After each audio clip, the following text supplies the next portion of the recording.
Hello everyone, I am Mona Makkar and I hope you all are doing very well. And to do more well, we are going to start our new chapter that is reproduction in organisms.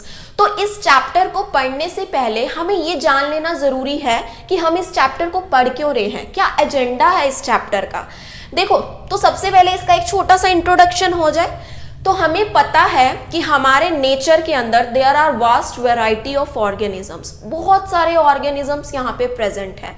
लेकिन एक ना बड़ी दुख की बात है कि organism आता है इस अर्थ पे, वो ग्रो करता है, थोड़ा ओल्ड हो जाता है एंड फिर बुढ़ापा आ जाता है और वो फाइनली मर जाता है। मतलब जो ऑर्गेनिज्म आ रहे हैं ना, उनकी डेथ तो पक्का ही हो रही है। तो थोड़ी सी ये दुख की बात है, लेकिन हम चाहते हैं कि हमारे नेचर में सर्वाइवल रहे, ऑर्गेनिजम्स यहाँ पे सस्टेन करें, लंबे टाइम तक रहे, ताकि हमारी नेचर डिस्ट्रॉय ना हो जाए। क्योंकि ऑर्गेनिज्म से ही तो नेचर है हमारी। इतनी प्यारी प्यारी जो आपको नेचर दिख रही है, वास्ट वैरायटी ऑफ ऑर्गेनिजम्स दिख रहे हैं, that is because of only a single process. इसी प्रोसेस की वजह से ये सारे ऑर्गेनिज्म यहाँ पे लॉन्ग टाइम ऑफ पीरियड से सर्वाइव कर पा रहे हैं। तो इसलिए इन ऑर्गेनिज्म को सस्टेन रखने के लिए, वैरायटी ऑफ ऑर्गेनिज्म को सस्टेन रखने के लिए या स्पीसीज को मेंटेन करने के लिए, कॉन्टिन्यूटी ऑफ स्पीसीज के लिए, this reproduction process is too much required. ये प्रोसेस होना जरूरी है, तभी आपकी नेचर रह पाएगी, तभी आपकी वैरायटी ऑफ ऑर्गेनिज्म यहाँ पे रह पाएंगे, है ना। तो अब एक डेफिनेशन हो जाए कि रिप्रोडक्शन होता क्या है।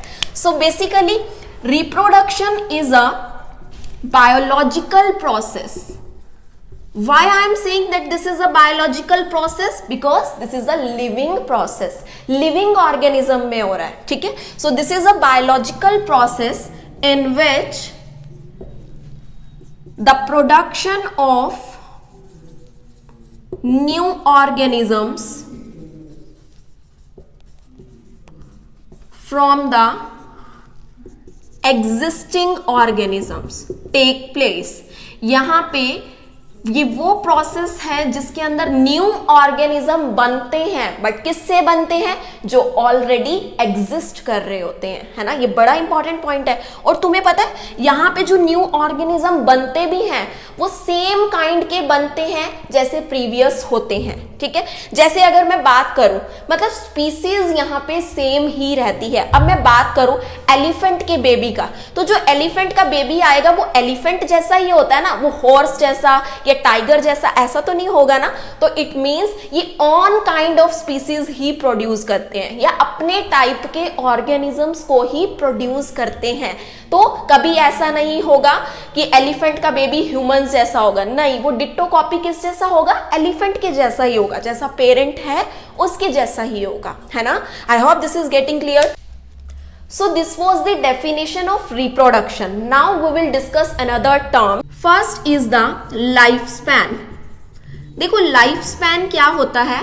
This is the time period from the birth to the natural death. Remember, natural death तक जो टाइम पीरियड होता है उसको आप क्या बोलते हो? लाइफ स्पैन बोलते हो। अब यहाँ पे ना एक बात बड़ी इंपॉर्टेंट है। क्या इंपॉर्टेंट है? एनसीईआरटी एक लाइन बोलती है that life span never correlates with the size और कॉम्प्लेक्सिटी ऑफ द ऑर्गेनिज्म।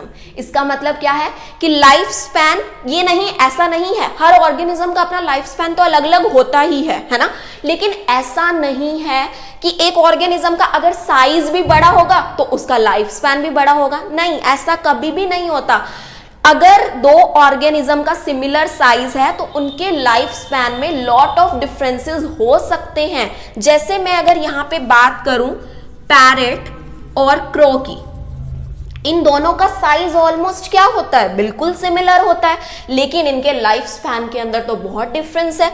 जैसे जो हमारा पैरेट है ये 140 ईयर्स तक सर्वाइव कर पाता है, और अगर हम क्रॉ की बात करें तो ये हमारा सर्वाइव कर पाता है ओनली 15 ईयर्स तक। लेकिन इनका साइज क्या था? सिमिलर था। तो एनसीईआरटी क्या बोलती है?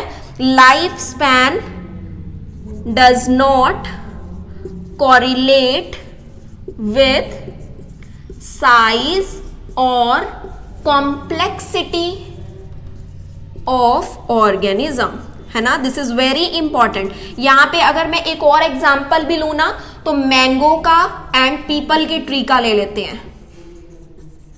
देखो, जो मैंगो और पीपल का ट्री होता है, इनका साइज ऑलमोस्ट सिमिलर होता है, लेकिन जो मैंगो होता है ये ओनली 200 ईयर्स तक सरवाइव कर पाता है ना। और जो पीपल ट्री होता है ये बेसिकली 2500 ईयर्स तक भी सरवाइव कर पाता है। So there are lot of differences ना between the lifespan of mango and people tree। तो इसलिए मैं दोबारा इस लाइन को बोल रही हूँ that lifespan never correlates with the size or complexity of the organism, है ना। और बच्चों, आप जो जो चीजें मैं लिख रही हूँ यहाँ पे, इनको एक शॉर्ट फॉर्म में नोट डाउन भी करते रहना, आपके लिए एग्जाम टाइम में इनको रीड करना इजी रहेगा, ठीक है। आओ अब हम नेक्स्ट टॉपिक पे आते हैं।